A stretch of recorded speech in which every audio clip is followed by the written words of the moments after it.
السلام علیکم، آپ دیکھ رہے ہیں جیو لوائچری ٹی وی اور میں ہوں سلیم طاہر۔ ایک نظر ڈالتے ہیں آج کی نیوز پر۔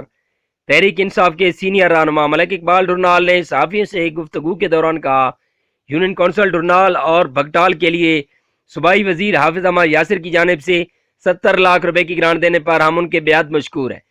ڈرنال میں ڈوک دریال، ڈوک سیگڑی، ڈوک احمد خان، ڈوک قاضی اور اسی طرح بھگٹال میں ڈوک میر خان، ڈوک امیر خان اور ڈوک مدال بجلی کی گرانٹ ملنے سے یقینی طور پر یو سی ڈرنال اور بھگٹال میں بجلی کی محرومیوں کا بھرپور ازالہ ہوگا۔ بجلی اسکیموں کے لیے گزشتہ روز بجلی کے پول پہنچا دیے گئے۔ علاقے کے بنیادی مسائل کے حل کے لیے اپنا بھرپور کردار ادا کر رہا ہوں اور انشاءاللہ آئندہ بھی ڈرنال کے حقوق کے لیے آواز بلند کرتا رہوں گا۔ تحریک انصاف کے رہنما ملک اقبال ڈرنال نے مزید کہا، وزیر اعظم پاکستان کے مثبت پالیسیوں کی وجہ سے پاکستان ترقی کی راہ پر گامزن ہے اور کرونا وائرس سے بچاؤ کے لیے احتیاطی تدابیر پر عمل کریں۔